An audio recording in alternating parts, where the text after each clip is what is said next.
another deadbeat deathbx video. Today we are going to be replacing our rear shock absorbers. But before we get into today's video, you already know what to do. Please hit that like button, subscribe, and if you have any questions, feel free to leave a comment down below. Let's get right to it.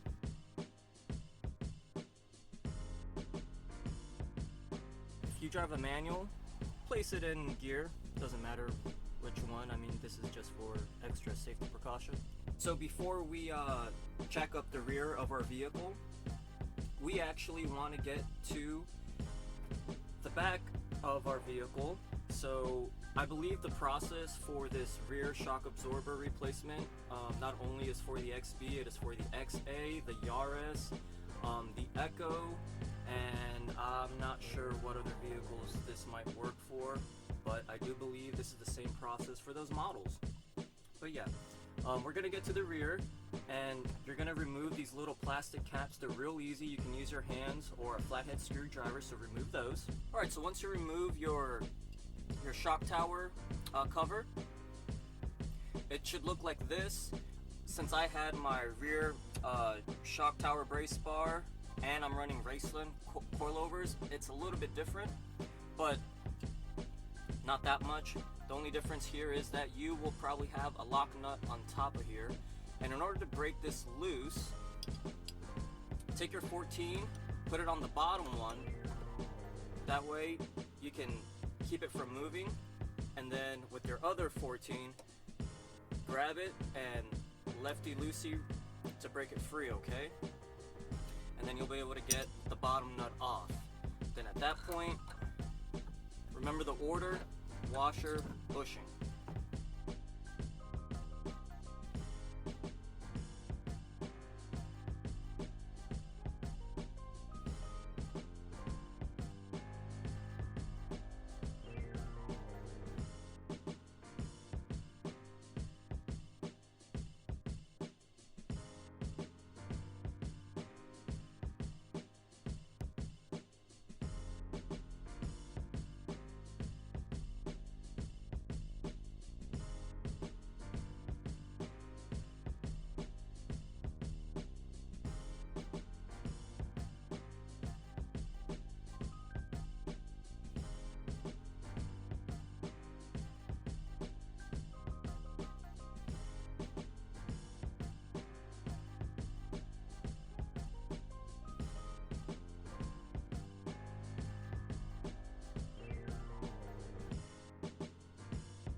Now that we slid our shock absorber from underneath, you're gonna see this.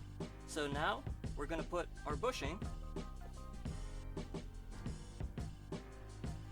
Then we're gonna put our washer. Remember, you're gonna have those two nuts, so place your first one. And we're not gonna tighten it down just yet. Just place both nuts just finger tight, okay? We're not cranking down on them just yet, and let me show you why.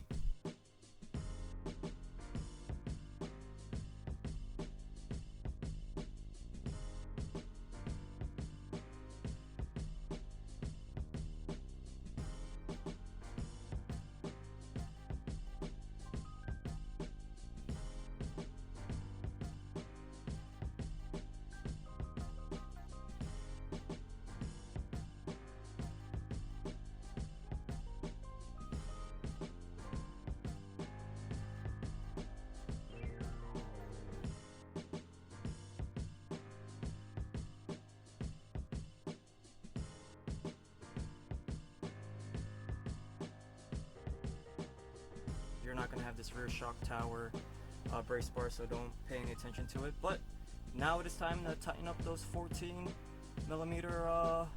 nuts on there.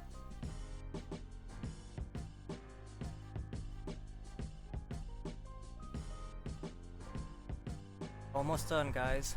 And now we just have to put our jack right back on this spot again, raise it up.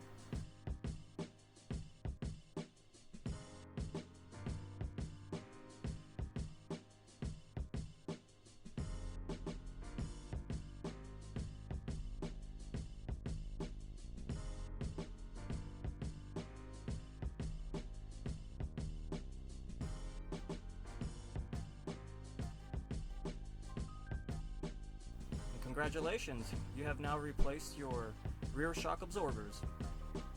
If you found this video helpful, please do me a favor, hit that like button, subscribe, that way you don't miss out my next video, and if you have any questions, please leave a comment down below. I'll see you in the next video.